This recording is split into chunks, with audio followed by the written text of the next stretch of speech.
saya pernah lihat di depan mata kepala saya, visa Amerika dibuat dan lolos. Dan lolos? Lolos. Sampai Amerika? Iya, saya ada orang masih. Oke. Masih ada. Kalau ijazah waktu itu harganya antara 8 juta sampai 11 juta lah. Kalau Di Pasar Pramuka itu? Pasar Pramuka. Semua yang ada di Pasar Pramuka melakukan kegiatan dokumen palsu. Semua. Dulu waktu saya masih jadi mata-mata, saya juga menikmati produk-produk Pasar Pramuka. Gimana Oke Zoners? Seru kan cuplikan rakyat bersuara barusan? Sebelum kita lanjut, jangan lupa komen, like, dan subscribe. Sekarang kita lanjut ya, nonton lagi. Pak Rajasa, Anda mau ngomong sedikit aja, nanti saya berikan kesempatan di live. Silakan. Silakan. Saya bicara ini ya menyuarakan suara rakyat ya. Tidak ada kepentingan dengan partai politik tertentu, ya kan, atau politisi, atau kepentingan hukum tertentu. Karena saya yakin di sini kayaknya nggak ada hukum. Di sini maksudnya mana Pak? Di negara ini nggak ada hukum gitu jadi. Jadi begini. Hukum ada dong Pak, kan undang-undang ada. Tinggal bagaimana pelaksanaannya. Nah, iya itu dia. Ada tapi nggak ada. Oke. Ada makanya jadi ribut begini gitu loh Pak. Jadi kalau saya mau dilaporkan, laporkannya dulu sebelum saya ngomong nih ya. Jadi saya ingin menjelaskan apa yang disampaikan Pak Betor. Awalnya saya tidak terlalu tertarik dengan masalah ijazah ini, tapi ketika Pak Betor mengatakan bahwa ini diselesaikan di Pasar Pramuka, ya, kemudian saya teringat pada masa lalu. Dulu waktu saya masih jadi mata-mata, saya juga menikmati produk-produk Pasar Pramuka. Contoh seperti misalnya saya harus masuk ke tempat tertentu, saya harus gunakan ID card, saya bikin di situ. Jadi saya tahu persis. ID card apa aja tuh ya, mau jadi wartawan Pak, jadi wartawan. Apa aja. Kita ada kegiatan tertentu misalnya kan, kita masuk harus pakai ID card, kita buat ID card di situ. Oke. Bahkan saya pernah lihat di depan mata kepala saya, visa Amerika dibuat dan lolos. Dan lolos? Lolos. Sampai Amerika? Iya, saya ada orang masih. Masih ada. Kalau ijazah waktu itu harganya antara 8 juta sampai 11 juta lah. Kalau di Pasar Pramuka itu? Pasar Pramuka. Semua yang ada di Pasar Pramuka melakukan kegiatan dokumen palsu. Semua. Sampai tahun berapa itu Pak? Ya, sampai tahun kebakaran. Sampai kebakaran, oke. Sampai kebakaran gitu loh. Jadi ketika Pak Betor bicara soal Pasar Pramuka, jadi saya teringat masa lalu. Kemudian saya langsung mendatangi teman-teman dulu, ya kan, yang ada di Pasar Pramuka. Dan ternyata muncul nama Pak Paiman. Dia punya kios di situ, pertama di depan, kemudian pindah ke belakang. Dan itu diakui sama beberapa orang yang ada di situ, bahwa itu sampai tahun 2017. Nah, saya memberi apresiasi yang tinggi kepada Pak Paiman setelah dia mengakui bahwa iya dia punya kios di sana. Cuman yang jadi masalah buat saya ya ketika timeline itu dibatasi sampai 2002. Saya masih punya bukti Pak Paiman masih ada di sana sampai 2010 masih. Anda punya bukti? Iya. Ada. Di sana tuh maksudnya dia pegang toko apa namanya? Dia punya toko. Punya kios, semua namanya kiosnya sama Pak, kios pencetakan dan penjilitan skripsi. 2010 Mas Roy, dari 2010 berarti? Iya, artinya begini, sampai 2017 masih di sana gitu loh ya. Cuman ada bukti-bukti untuk yang menyatakan bahwa Pak Paiman 2010 juga masih di sana gitu loh Pak. Paham apa maksud saya Pak? Iya. Nah, kemudian yang jadi masalah ketika Pak Paiman menyatakan bahwa dia sampai 2002 di sana. Ini kan tentunya kan ada sesuatu nih, ya kan? Mengaku ke Mas Roy sampai 2002, betul ya? Enggak, itu dibuat sampai 2002. Ada di dalam, pernyataannya ada. Ada dalam pernyataannya ada juga. Jadi awalnya saya tidak pernah terlalu menyangkutkan Pak Iman dengan ijazah. Tapi ketika dia menyatakan itu, oh ini ada sesuatu nih rupanya. Apalagi ketika Pak Paiman berharap untuk bisa dikonfirmasi dengan orang-orang di sana atas nama Sungkono dengan Ibu Kana. Sungkono itu kerja tempat dia Pak. Ibu Kana itu istri Sungkono.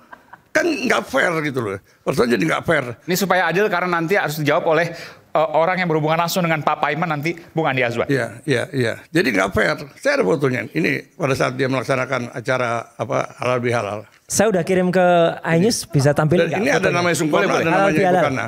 Halal bihalal, boleh nanti tampilkan ya. Ada. Kita produser tampilkan. Yang saya Prof Paiman itu sekali lagi ya nggak benar lah atau bohong kalau dia nggak pernah kontak dengan orang-orang sana lagi. Ini foto ini Mei 2025 Mas. Halal bihalal siapa ini? Paiman.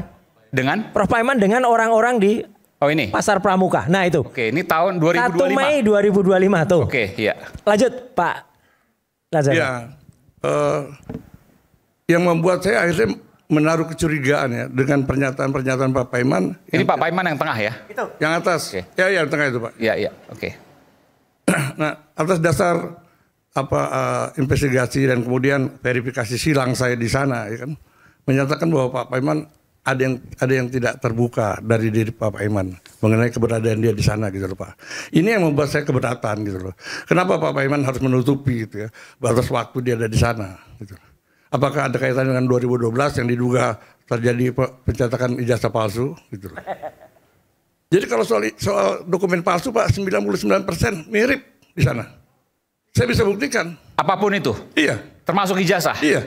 Bahkan visa Amerika tadi Anda katakan kalau bisa KTP tembus aja ke Pak, Amerika. KTP orang Cina dibikin di sana 50.000 cuma. Visa Amerika Anda bisa pastikan Iya. itu tembus? Iya. Anda yakin itu? Ya, orang yang bikin saya masih ada sekarang. Masih ada. Tahun berapa itu?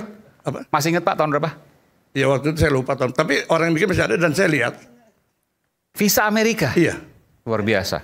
Silakan Bung Andi. Ya terima kasih Bang Iman. Izin Kanda Tan Sri Chan ini kebetulan satu dengan kakak saya Letnan Jenderal Saripudin Tipo di Aceh. Oke. Ya, dia anak buah dari kakak saya. Jadi saya katakan begini, apa yang dikatakan kan hanya menyebut Sungkono. Saya flashback 97 sampai 2002. Profesor Dr. Paiman membeli kios, 3 kios dari Alung sama Ibu Reri. 97. Di depan. Kemudian 2002 pindah ke belakang. Ya. Ketika dia diangkat ya sebagai kaprodi ya di Mustopo Beragama, dia jual kios belakang itu, dia beli untuk rumah makan Padang di Kemayoran. Betul kan? Memang betul. Saya katakan apa yang betul, saya katakan betul. Ya. Kemudian di sana yang namanya Pak Sungkono yang dia beli kiosnya itu yang di belakang itu memang bekerja untuk Pak Profesor Dr. Paiman. Kalau mau mengecek siapa-siapa saja sih yang di sana berinteraksi dengan Pak Paiman, itu saya sebut namanya di sini.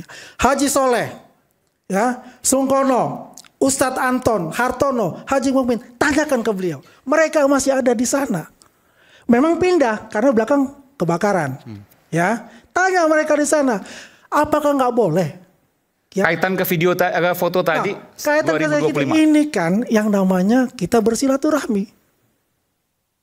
Betul kan? Sama lah kalau kita mau reuni. Ya kan setiap ada momen-momen terbaik ya dalam kegiatan itu pasti ada.